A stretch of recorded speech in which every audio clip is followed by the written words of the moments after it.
Oke, saya mulai ya teman-teman. Mengingat waktu yang sudah semakin malam. Assalamualaikum warahmatullahi wabarakatuh. Waalaikumsalam. Warahmatullahi wabarakatuh. Di sini kami dari kelompok 2 akan menjelaskan seminar mengenai materi kualitas layanan. Sebelumnya, perkenalkan saya sendiri Afira Fibrianti, selaku moderator, dan rekan saya ada Ahmad Rois, ada Evi Kurniati, ada Novi Arista, dan ada Alvin Yusron. Oke, selanjutnya di sini saya akan menjelaskan definisi dari kualitas layanan atau kualitas jasa menurut Bigjof. Kualitas jasa adalah tingkat keunggulan yang diharapkan dan pengendalian atas tingkat keunggulan tersebut untuk memenuhi keinginan pelanggan. Definisi kualitas layanan atau kualitas jasa menurut para suraman, kualitas layanan merupakan refleksi persepsi evaluatif konsumen terhadap pelayanan yang diterima pada suatu waktu tertentu. Kualitas pelayanan ditentukan berdasarkan tingkat pentingnya pada dimensi-dimensi pelayanan. Konsep kualitas pelayanan, pelayanan yang berkualitas juga merupakan suatu sikap atau cara karyawan dalam melayani pelanggan. Jika perusahaan melakukan upaya pelayanan yang unggul, maka perusahaan yang bersangkutan akan dapat meraih manfaat yang besar, terutama dalam kepuasan konsumen, dan memberikan persepsi yang baik terhadap perusahaan. Secara garis besar, terdapat 4 pokok dalam konsep ini, yaitu kecepatan, yang kedua ketepatan, yang ketiga keamanan. Selanjutnya, presentasi saya akan dilanjutkan oleh rekan saya, Evi Kurniati. Silakan Mbak Evi. Baik, selanjutnya saya akan menjelaskan tentang karakteristik layanan. Menurut Kotler dan Armstrong 2014, terdapat 4 karakteristik pada jasa. Untuk yang pertama, tidak berwujud. Layanan tidak dapat dilihat, dicicipi, dirasakan, didengar, atau dicium sebelum dibeli. Misalnya, orang yang menjalani perawatan kosmetik tidak dapat melihat hasil sebelum pembelian. Untuk yang kedua, bervariasi. Pada kualitas pelayanan jasa, tergantung pada siapa yang menyediakan, kapan, di mana, dan bagaimana jasa tersebut diberikan. Untuk yang ketiga, tidak dapat dipisahkan. Umumnya, jasa produksi dan dikonsumsi pada waktu bersamaan dengan partisipasi konsumen di dalamnya. Untuk yang keempat, tidak dapat disimpan. Jasa tidak mungkin disimpan dalam bentuk persediaan.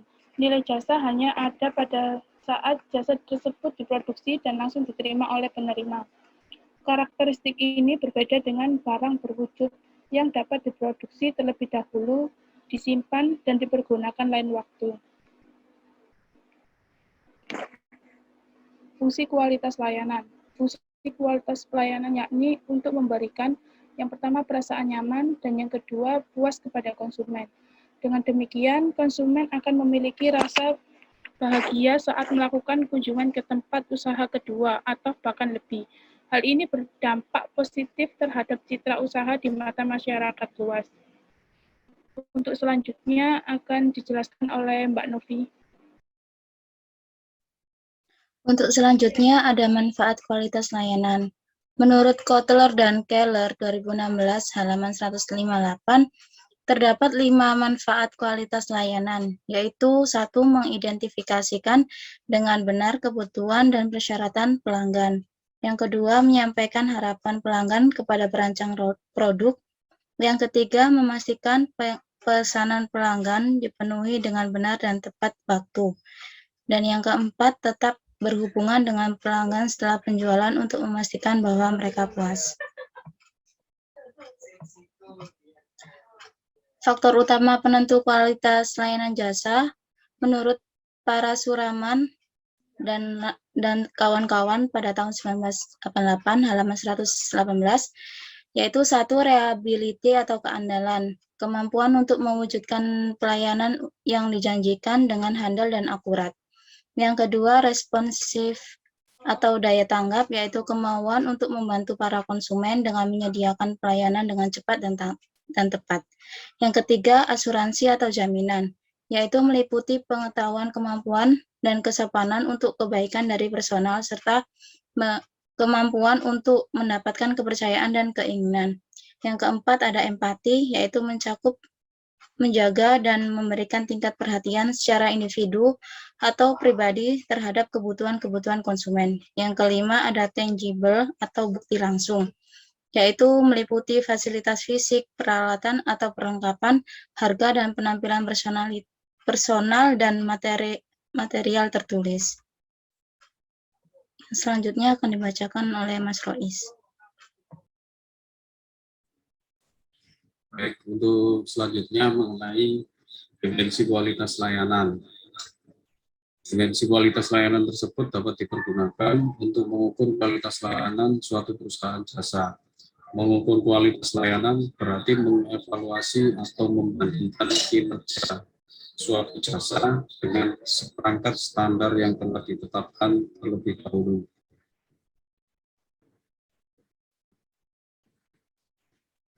Dasar pemilihan konsumen, beberapa kriteria yang mengikuti dasar penilaian konsumen terhadap kualitas layanan. Dalam Shipman dan Ganu 1987 halaman 670. Yang pertama yaitu keandalan, merupakan konsistensi kinerja yang berarti bahwa perusahaan menyediakan pelayanan yang benar pada waktu yang tepat dan juga berarti perusahaan menjunjung tinggi janjinya. Yang kedua, responsif, merupakan kesediaan dan kesiapan karyawan untuk memberikan pelayanan. Dan yang ketiga, kompetensi, berarti memiliki kemampuan dan pengetahuan yang dibutuhkan untuk melayani. Yang keempat, aksesibilitas, meliputi kemudahan untuk dihubungi. Dan yang kelima, meliputi rasa hormat, sopan, dan keramahan karyawan. Selanjutnya akan dijelaskan oleh teman saya, Mas Alvin.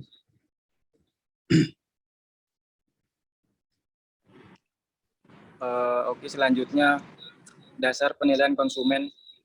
Beberapa kriteria yang mengikuti dasar penilaian konsumen terhadap kualitas layanan yang dikutip oleh Shipman dan Kamuk tahun 1987 halaman 670.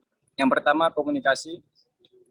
Berarti membiarkan konsumen mendapat informasi yang dibutuhkan dan bersedia mendengarkan konsumen. Yang kedua, kredibilitas. Meliputi kepercayaan, keyakinan, dan kejujuran. Yang ketiga, keamanan, yaitu aman dari bahaya, risiko, atau kerugian. Yang keempat, empati, yaitu berusaha untuk mengerti kebutuhan dan keinginan konsumen. Yang kelima, fisik, meliputi fasilitas, penampilan karyawan, dan peralatan yang digunakan untuk melayani konsumen. Di sini ada beberapa strategi meningkatkan kualitas layanan menurut Jiptono tahun 2012 halaman 182 sampai 189. Yang pertama, mengidentifikasi determinan utama kualitas layanan. Di setiap penyedia layanan diwajibkan untuk menyampaikan layanan berkualitas terbaik kepada konsumen. Terus yang kedua, menumbuhkan budaya kualitas.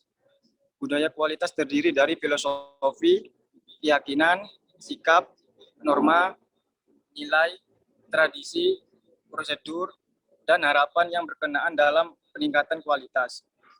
Yang keempat, mengelola bukti kualitas layanan. Pengelolaan ini bertujuan untuk memperkuat penilaian pelanggan selama dan sesudah layanan disampaikan. Dan yang terakhir, menindaklanjuti layanan. Artinya, diperlukan untuk memperbaiki aspek-aspek layanan yang kurang memuaskan dan mempertahankan yang sudah baik.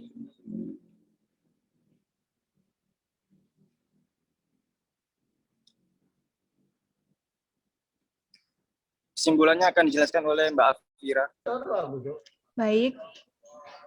Jadi kesimpulan di sini saya sampaikan, meningkatnya persaingan dalam dunia telekomunikasi membuat perusahaan beralih strategi. Selain mempertahankan kualitas Perusahaan juga mulai meningkatkan pelayanan. Perusahaan sadar, konsumen terlebih pelanggan saat ini lebih mementingkan pelayanan daripada nilai suatu produk. Nilai investasi dari sebuah pelayanan dapat memberikan keuntungan jangka panjang bagi perusahaan. Maka kualitas pelayanan pun menjadi prioritas utama bagi perusahaan. Kualitas pelayanan merupakan sekelompok manfaat yang berdaya guna baik secara implisit maupun implisit atas kemudahan untuk mendapatkan jasa pelayanan. Diperlukan adanya departemen khusus untuk memberikan pelayanan kepada pelanggan. Customer service sebagai frontliner sangat dibutuhkan untuk perusahaan yang bergerak di bidang jasa untuk memberikan pelayanan yang baik bagi pelanggan. Sebagai ujung tombak, perusahaan customer service memiliki peran penting dalam pembentukan citra perusahaan. Kualitas pelayanan yang baik dari customer service akan mendorong terciptanya tingkat kepuasan pelanggan akan suatu jasa yang ia terima dan mempengaruhi terbentuknya citra perusahaan. Baik, sekarang sesi pertanyaan. Mungkin saya beri kesempatan untuk 2 orang yang bertanya, karena untuk mempersingkat waktu juga. Silakan, mungkin ada yang bertanya dari teman-teman.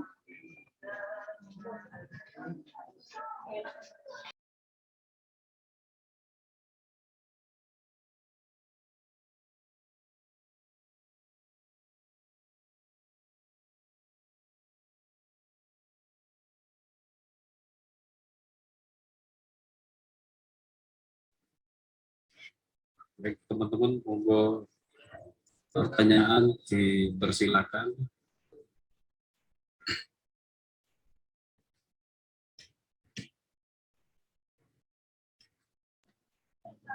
Monggo teman-teman.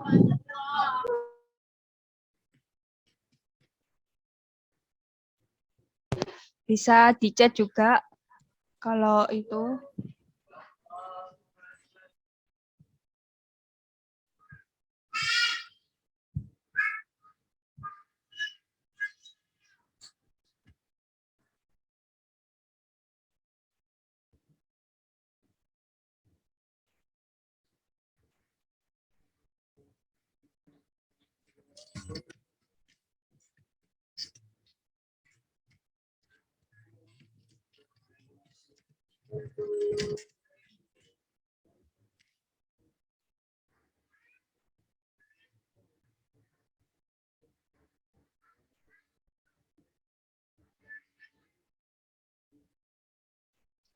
Baik, di sini ada Mas Bagus Setiawan yang bertanya,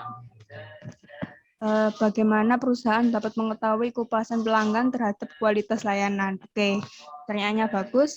Kita tampung dulu ya teman-teman. Kalau begitu mungkin ada yang lain, kurang satu lagi pertanyaan. Saya berikan satu kesempatan pertanyaan lagi buat teman-teman yang bertanya. Silahkan.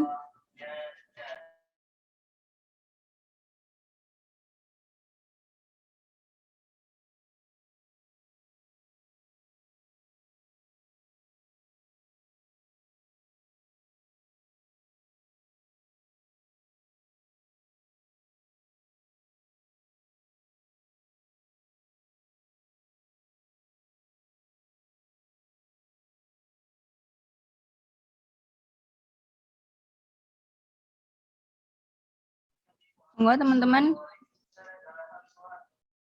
Mungkin mau diulangi lagi slide yang keberapa PPT-nya, nggak apa-apa. Atau teman-teman dari kelompok saya sudah mau menjawab sambil menunggu yang satu pertanyaan lagi.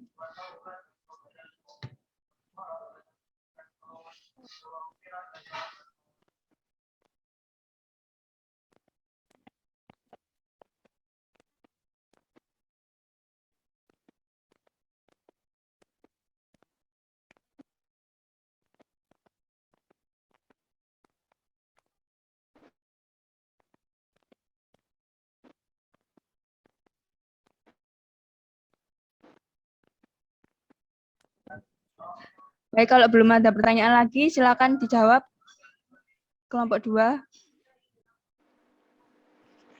Ya, mungkin saya akan jawab tes.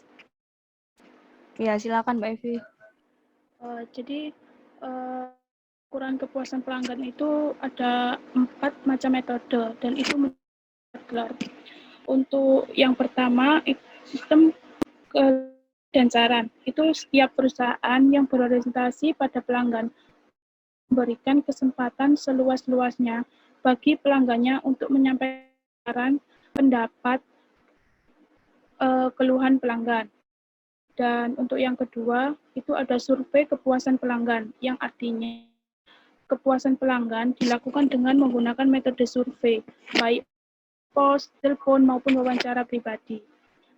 Untuk yang metode ketiga, ghost shopping, artinya metode ini dilaksanakan dengan memperkerjakan beberapa orang untuk berperan atau bersikap sebagai pelanggan atau pembeli potensial produk perusahaan bersaing. Untuk yang D, lost customer analysis, artinya perusahaan menghubungi para pelanggan yang telah berhenti membeli atau yang kali pemasok dan diharapkan diperoleh informasi terjadinya hal tersebut. Jadi begitu jawaban dari saya. Mungkin dari rekan saya ada yang tambahkan. Terima kasih. Gimana Mas Bagus atas pertanyaannya Mbak Evi?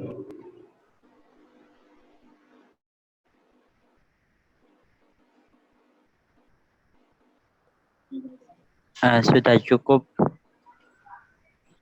Baik, terima kasih Mas Bagus atas pertanyaannya. Silahkan, barangkali masih ada satu kesempatan untuk bertanya lagi, teman-teman.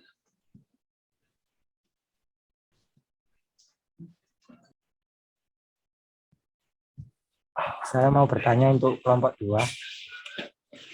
Pertanyaannya yaitu bagaimana cara meningkatkan kualitas layanan dalam suatu perusahaan? Baik, Mas Afandi, terima kasih atas pertanyaannya. Mungkin langsung dijawab saja untuk kelompok 2, karena untuk mempersingkat waktu juga, teman-teman. Boleh diulangi lagi tadi apa pertanyaannya? Pertanyaannya bagaimana cara meningkatkan kualitas layanan dalam perusahaan?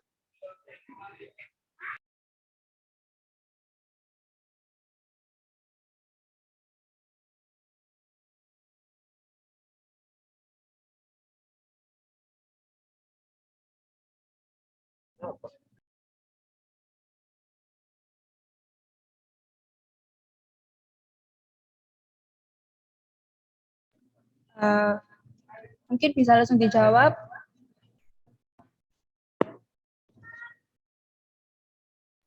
Saya bantu jawab untuk pertanyaan bagaimana Silakan, meningkatkan Mbak Novi. kualitas layanan, yaitu dengan mengidentifikasikan determinan terlebih dahulu.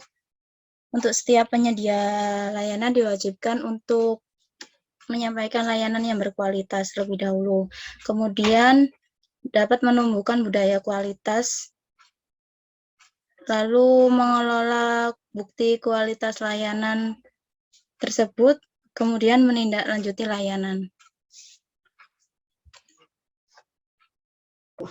Sudah cukup, Mbak Novi? Cukup, Mbak Afira. Oke. Gimana Mas Afandi atas atas jawaban dari Mbak Novi? Oke, sangat membantu sekali. Terima kasih Mas Afandi. Oke teman-teman, sesi tanya jawab juga sudah selesai. Terima kasih yang sudah bertanya. Mungkin saya rasa itu saja materi yang bisa saya sampaikan bersama teman-teman saya. Saya rasa cukup. Oh ya, mohon maaf. Mungkin bisa itu on cam semua. Ini saya mau screenshot. Mas Rois mungkin bisa bantu screenshot ya. Stop share dulu ya. Oke. Teman-teman dimohon on cam semua ya. Minta tolong. Share screen-nya di stop dulu.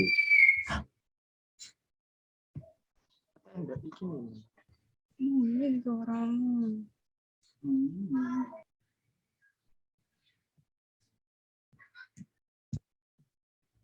Stop share, Mbak. Stop sih.